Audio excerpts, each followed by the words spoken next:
कैसे हैं आप सभी लोग। आप सभी का स्वागत है आज के इस नए एपिसोड में, जिसमें क्लास 12 फिजिक्स के एक बहुत ही इंपॉर्टेंट पेपर को हम सॉल्व करने वाले हैं 2025।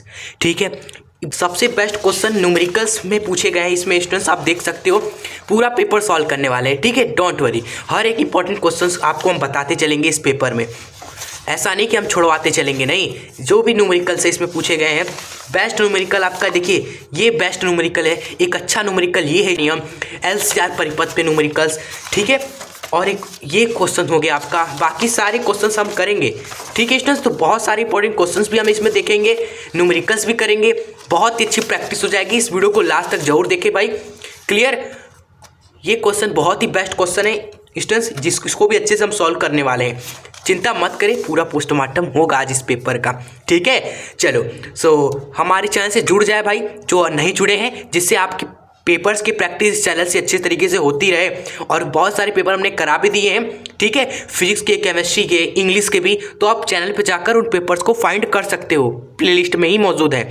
ठीक है, और इस वीडियो को अभी से एक लाइक जरूर कर दीजिएगा हमारी मेहनत के लिए, और शेयर करना मत भूलिएगा अपने दोस्त मित्रों को। ठीक है, चलिए स्टार्ट करें पेपर को फोड़ना।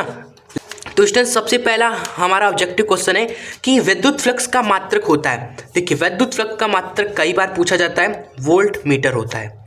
ठीक है, चलिए उसके बाद हमारा नेक्स्ट है एन टाइप अर्धचालक होता है। देखिए, एन से नेगेटिव तो ऋणात्मक आवेशित होता है। ठीक है, चलिए उसके बाद है तीसरा, विद्युत चुंबकीय तरंगे होती हैं। स्टूडेंट, विद्युत चुंबकीय तरंगे अनुप्रस्थ होती है। कौन सी होती है? अनुप्रस्थ। उसके बाद है हमारा प्रिज्म से गुजरने के पश्चात श्वेत प्रकाश के किस रंग का विचलन न्यूनतम होता है। क्लियर है, तो इसका आंसर स्टूडेंट्स आपको मुझे कमेंट करना है। ठीक है, ये क्वेश्चन फॉर यू, ये आप जरूर बताना, श्वेत प्रकाश के किस रंग का विचलन सबसे न्यूनतम होता है प्रिज्म से गुजरने के बाद। क्लियर, चलिए कौन सा ऑप्शन होगा। उसके बाद पांचवा है कि हाइड्रोजन परमाणु के दो लगातार कक्षाओं के बीच इलेक्ट्रॉनों के कोणीय संवेग का अंतर होता है, वो होता है h/2π। क्लियर, उसके बाद है छठवां, धारावाही चालक के चारों तरफ उत्पन्न क्षेत्र। तो स्टूडेंट्स, कोई भी धारावाही चालक है, उसमें से धारा बह रही है तो उसके चारों तरफ चुंबकीय क्षेत्र आता है, आप सभी जानते हो, लेकिन साथ ही साथ विद्युत क्षेत्र भी आता है। ये ऑप्शन नंबर सी आ जाएगा, क्योंकि देखो आवेश होंगे तो विद्युत क्षेत्र तो होना ही था, इसलिए चुंबकीय क्षेत्र तो दौड़ने से आ रहा है ना।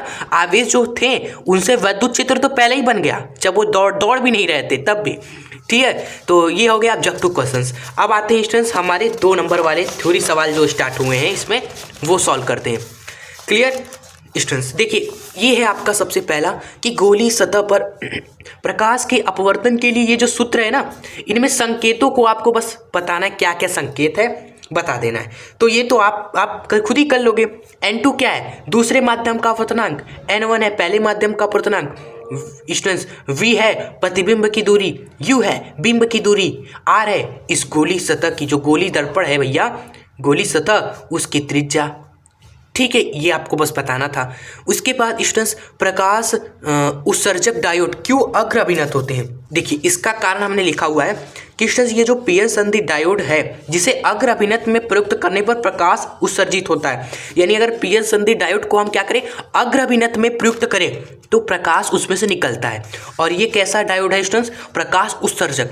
तो इसको पीएन संधि में इसलिए लगाते हैं जिससे कि इसमें से प्रकाश उत्पन्न हो। ठीक है स्टूडेंट्स, यही कारण है।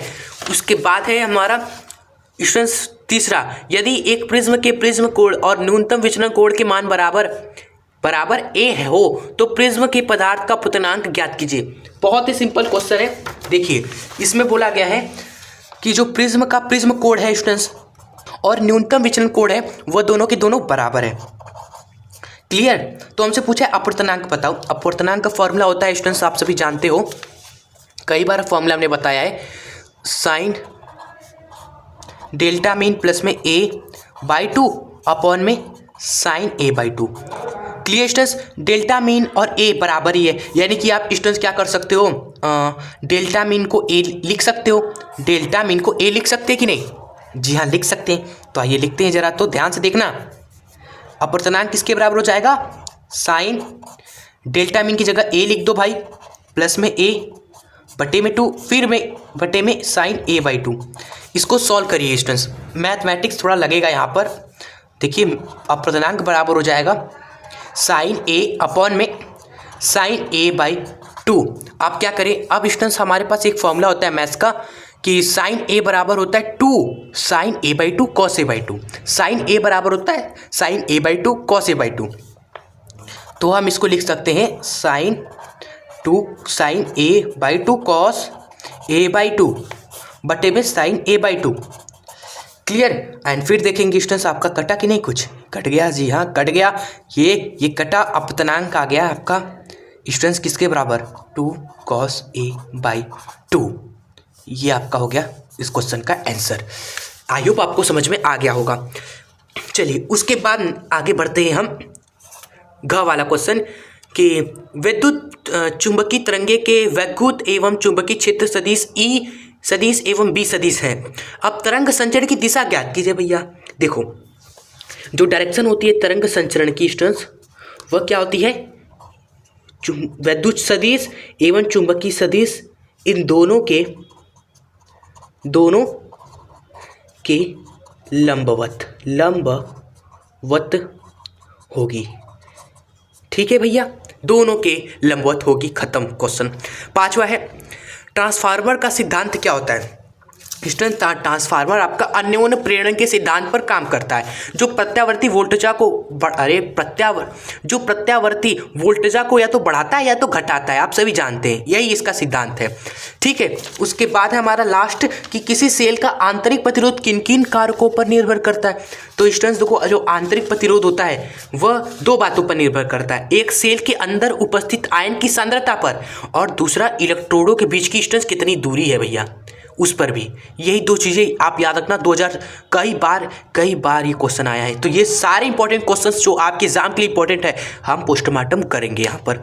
ठीक है, सो लास्ट तक बने रहें, बेहतरीन प्रैक्टिस होगी और आपको स्टूडेंट्स कॉन्फिडेंस भी आएगा एग्जाम में कैसे आपको करना है, अच्छे से कितना लिखना है 2 नंबर में, कितना लिखना है स्टूडेंट्स, छोटे क्वेश्चंस पे बड़े क्वेश्चंस पे सब आपको पता चलेगा। ठीक है, चलो तो कम से कम 5 पेपर तो आप जरूर करना।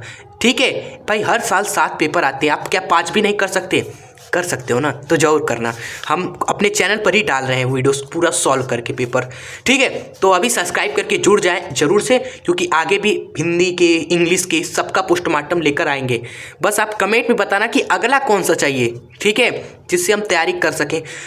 स्टूडेंट्स सब आपके लिए और किसी के लिए नहीं, सिर्फ आपके लिए, क्योंकि आपकी तैयारी बहुत ही बेस्ट हो जाए। काफ़ी स्टूडेंट्स ने कमेंट किया ये बात, तो हम आपके लिए वीडियोस बना रहे हैं। तो प्लीज़ इस वीडियो को अपने फ्रेंड्स वगैरह को ज़रूर शेयर करिएगा, अपने फ्रेंड सर्कल में सबको सेंड कर दो। ठीक है, चलिए अब आते हैं थर्ड में, जो कि 2 नंबर का ही है, ये भी कुछ खास नहीं है भाई, ये सब 1-1 नंबर के थे आपके। जी हाँ, 1-1 नंबर के थे, 2 नंबर की ये अभी स्टार्ट हो रहे हैं। चलिए स्टूडेंट्स 2 नंबर में पहला क्वेश्चन है व्हीटस्टीन सेतु के लिए परिपथ आरेख खींचिए। स्टूडेंट्स इसकी कौन सी भुजा संयुग्मी होती है, ये आपको बताना है। तो स्टूडेंट्स व्हीटस्टीन सेतु भी तो बनाना है आपको, तो व्हीटस्टीन सेतु बना दीजिए। और संयुग्मी भुजा कौन कौन सी होती है आप जानते हो भाई, ये भुजा ही संयुग्मी होती है।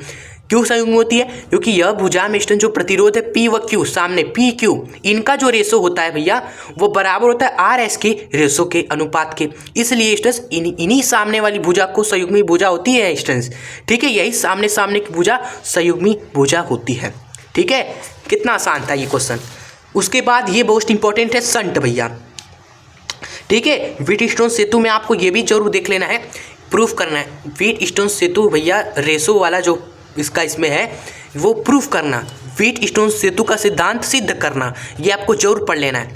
और संट भी बहुत इंपॉर्टेंट है। ठीक है, तो संट का भी हम आपको यहाँ पर सॉल्यूशन बताते हैं। संट क्या होता है स्टूडेंट्स? एक ऐसा विद्युत तत्व है जो एक सर्किट में कम प्रतिरोध पथ बनाता है और करंट को प्रभावित करने की अनुमति देता है। ठीक है, देखिए आगे बढ़ते हैं खुश होकर। उसके बाद है हमारा थर्ड, 5 प्लस में 5 डायोप्टर तथा माइनस का 3 डायोप्टर क्षमता वाले 2 लेंस संपर्क में रखे हैं। लेंस के संयोजन की फोकस दूरी निकालनी है और क्षमता भी ज्ञात करनी है। ठीक है स्टूडेंट्स, देखो क्षमता दिया है, दोनों का क्षमता दिया है, इनको एक पास लाकर रख देंगे तो स्टूडेंट जो क्षमता हो जाएगी टोटल की टोटल क्षमता हो जाएगी। जब 2 लेंस को पास में रख दें तो एक कंबाइंड लेंस होगा, उस कंबाइंड लेंस की जो क्षमता होगी वह इनको जोड़ने पर मिल जाएगा। का क्या है हमारा स्टूडेंट्स प्लस का 5 और माइनस का 3, यानी कि कंबाइंड लेंस की क्षमता हो जाएगी स्टूडेंट्स 2। ठीक है, कंबाइंड लेंस की क्षमता हो जाएगी 2 आपकी। ठीक है, जब क्षमता पता चल गई, कंबाइंड लेंस की क्षमता पता चल गई 2 है, तो स्टूडेंट्स फोकस दूरी क्या हो जाएगा?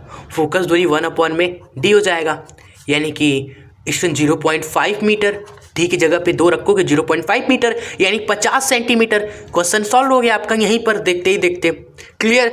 उसके बाद ये क्वेश्चन है, थोड़ा सा आपको हम बताएंगे, इसमें बहुत ज़्यादा आप कैलकुलेशन करने मत बैठना।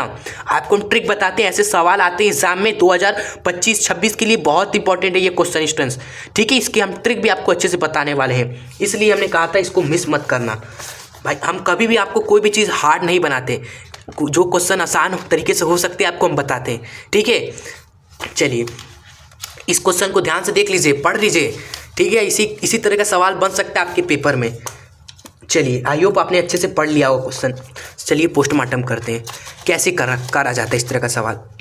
देखिए भाई, प्रकाश विद्युत प्रभाव से ये सवाल बनते हैं कि एक धातु की प्लेट है या कुछ भी सतह है, ठीक है, उस पर प्रकाश आ रही है, ऐसा सवाल बनेगा। तो प्रकाश विद्युत प्रभाव से क्वेश्चन बनते हैं। क्या है क्वेश्चन? न्यूमेरिकल कि एक धातु की कार्यफलन 2 इलेक्ट्रॉन वोल्ट है, यानी ये जो धातु है आपका, ठीक है, इसका जो कार्यफलन है वो कितना है? 2 इलेक्ट्रॉन वोल्ट है, और इसे 5000 एंगस्ट्रॉम तरंग दैर्घ्य के एक बड़ी प्रकाश से प्रकाशित किया जाता है। ठीक है, क्या किया जा रहा है स्टूडेंट्स? एक प्रकाश इस पर डाली जा रही है, एक लाइट डाली जा रही है, जिसका तरंग दैर्घ्य कितना है? 5000 एंगस्ट्रॉम है। ठीक है, चलिए हो गया। उसके बाद कहा जा रहा है कि दैनिक तरंग दैर्घ्य निकालो और निरोधी विभव की गणना करो। ठीक है स्टूडेंट्स, देखो 3 चीज़ें पूछती है जनरली, 3 चीज़ें पूछा जाता है। पहला स्टूडेंट्स यहाँ पर ये पूछ दिया दैनिक तरंग दैर्घ्य यानी लैम्डा नॉट। दूसरा गतिज ऊर्जा पूछ लिया जाता है कि जो इलेक्ट्रॉन निकलेगा भैया फोटोन के द्वारा, उसकी गतिज ऊर्जा बताओ। तीसरा यहाँ पर पूछा गया है निरोधी विभव पूछा जाता है स्टूडेंट्स। ठीक है, तो ये सब कैसे आता है, आइए सबसे पहले ये निकालते हैं दैली तरंग दैर्घ्य। देखिए दैली तरंग दैर्घ्य सबसे फर्स्ट सॉल्व करते हैं। अच्छा क्वेश्चन है, 5 नंबर में बनाता है स्टूडेंट्स, लेकिन यहाँ 2 नंबर में आया है, कोई बात नहीं, 5 नंबर अगले साल हो सके आ जाए। ठीक है, तो दैली तरंग दैर्घ्य कैसे आता है स्टूडेंट्स? दैली ऊर्जा से। देखिए जो आपको दैली ऊर्जा या फिर कार्यफलन ऊर्जा से ही आपका आता है दैली तरंग दैर्घ्य। ठीक है, इसका फॉर्मूला होता है W0 यानी कार्यफलन का HC बाई लैम्डा नॉट, इसका फॉर्मूला होता है। तो ये क्या है? लैम्डा नॉट कार्यफलन, लैम्डा नॉट दैली तरंग दैर्घ्य। तो यहाँ से स्टूडेंट्स लैम्डा नॉट क्या हो जाएगा? लैम्डा नॉट हो जाएगा आपका HC/W0। आपको ट्रिक हम ये बताने वाले स्टूडेंट्स कि आप क्या करो, HC को ट्रिक याद रखें, यहाँ पर लिखवा दे रहे हैं। HC को आप लिखोगे 1 2 4 2 3, 1 2 4 2 3 आप लेना। आपको कोई प्लांक नहीं तंग नहीं रखना, आपको कोई प्रकाश की चाल नहीं रखना, आपको SC को ये रखना है। जब भी आप SC को ये रखोगे तो स्टूडेंट्स आपकी जो एनर्जी आएगी, जो भी ऊर्जा आप निकालो, गतिज ऊर्जा निकालो स्टूडेंट्स, ठीक है, आने वाली प्रकाश की ऊर्जा, कार्यफलन ऊर्जा, कोई भी ऊर्जा निकालो, वह किस में आएगी? इलेक्ट्रॉन वोल्ट में आएगी। आप तरंग दैर्घ्य निकालो, किस में आएगा? एस्ट्रॉम में आएगा। ये ट्रिक है, ऐसे आप सवाल कभी गलत नहीं होने वाला, खटाक से करोगे एग्जाम में, चाहे 2 नंबर का हो 5 नंबर का हो। याद रखना SC को ये लेना है, ऊर्जा इलेक्ट्रॉन वोल्ट में आएगी और तरंग दैर्घ्य एस्ट्रॉम में। तो स्टूडेंट्स हम तरंग दैर्घ्य निकाल रहे हैं, ठीक है, SC को क्या लिख देंगे हम? 1 2 4 2 3 लिख देंगे। कार्यफलन कितना है आपका? 2 इलेक्ट्रॉन वोल्ट था, ठीक है, तो ये रख दिया। क्या आएगा डिवाइड करके? क्या आएगा डिवाइड करके? लैम्डा नॉट स्टूडेंट्स बताओ, आपका आएगा 6 2 1 1.5, और ये किस में आएगा? तरंग दैर्घ्य किस में आता है? एस्ट्रॉम में। ये आपका हो गया तरंग दैर्घ्य, दैली तरंग दैर्घ्य आपका आ गया। कितने आसान तरीके से आया, कितना आसान तरीके से आया। कोई एक नंबर काटेगा? बिल्कुल नहीं काटेगा, बिल्कुल भी नहीं। ठीक है, सो पहला पार्ट तो सॉल्व कर लिया। अब सेकेंड है हमारा, पूछा गया था इसमें स्टूडेंट्स निरोधी विभव पूछा गया है, लेकिन स्टूडेंट्स एक खास बात बताएं, निरोधी विभव कब आएगा? जब गतिज ऊर्जा आपको पता रहेगा। तो गतिज ऊर्जा पहले निकालना पड़ेगा, इसलिए क्वेश्चन बहुत ही बेस्ट बनता है। ठीक है, और एग्जाम में हर साल आता है। चलिए कैलकुलेट करते हैं हम सभी, हम कहीं नहीं जाने वाले, पूरा सॉल्व करा के ही जाएंगे। देखिए हाँ, पूरी कहानी फिर से ड्रॉ करते हैं। ये प्रकाश आ रही है 5000 एस्ट्रॉम की, कार्यफलन ऊर्जा है 2 इलेक्ट्रॉन वोल्ट की। स्टूडेंट्स देखो गतिज ऊर्जा किसके बराबर हो जाएगी आपकी? ठीक है,